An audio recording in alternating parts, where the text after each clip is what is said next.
இதுவும் head rest தான், இதுவும் ஹெட் ரெஸ்ட் தான். இதில் என்ன டிஃப்ரெண்ட் அப்படின்னு பார்த்தீங்கன்னா, உள்ளே இருக்க ஸ்பாஞ்ச் மட்டும் ஒன்று, அதோட டிசைன் மட்டும் வேறு வேறு. இதே மாதிரி காப்பி பேஸ்ட் அப்படிங்கிற விஷயம் வந்து பார்த்தீங்கன்னா, நீங்கள் ஃபோனில் பார்த்துருப்பீங்க, சிஸ்டமில் பார்த்துருப்பீங்க, லேப்டாப் டெஸ்க்டாப் இதுலையெல்லாம் நம்ம பார்த்துருப்போம். ஏன் படத்தில் ஒரு சீன்லையும் கூட பார்த்துருப்போம், படத்தையவே பார்த்துருப்போம். ஸோ அதே மாதிரி கார்லையும் வந்து காப்பி பேஸ்ட் இருக்குது. பார்த்தீங்கன்னா மாருதி சுஜுகி வந்து அவங்களுடைய டைப் 1 ஸ்விஃப்ட்டை வந்து மினி கூப்பர் அப்படிங்கிற இன்டர்நேஷ்னல் பிராண்டோடைய பாடி லைனை தான் வந்து காப்பி பண்ணி பேஸ்ட் பண்ணியிருந்தாங்க. அதுக்கப்புறம் அவங்க ஆஸ்டன் மார்டின் கூட கரெக்டான ஒரு ஃப்ரண்ட் சிக்னேச்சர் கிரில் கிடைச்சதுக்கப்புறம் அந்த ஸ்விஃப்ட்டோட டிசைனை மாற்றி பயங்கரமாக சேல் பண்ணுறாங்க. இந்த மாதிரி இருக்க மாருதி சுஜுகிக்கு வந்து ஒரு கஷ்டமான சூழ்நிலை வருது.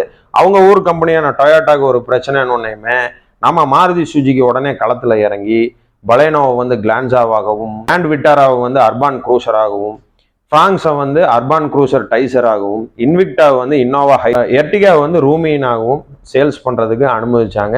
இப்போ இந்த 2 பிராண்டுமே வந்து ஒரே வேரியண்ட்டை தான் சேல் பண்ணிட்டு இருக்காங்க. இதில் என்ன விஷயம் அப்படின்னா, நம்ம கஸ்டமரான நம்மளுக்கு வந்து எந்த பிராண்டை வாங்குறது அப்படிங்கிற கன்ஃபியூஷனே வேண்டாம். யார் சர்வீஸ் அதிகமாக கொடுக்குறாங்களோ அவங்க கிட்ட நீங்கள் வாங்குறது ரொம்ப ரொம்ப நல்லது. இந்த வீடியோ உங்களுக்கு யூஸ்ஃபுல்லாக இருந்ததுன்னா மறக்காமல் நம்ம சேனலுக்கு சப்ஸ்கிரைப் பண்ணுங்கள். நன்றி.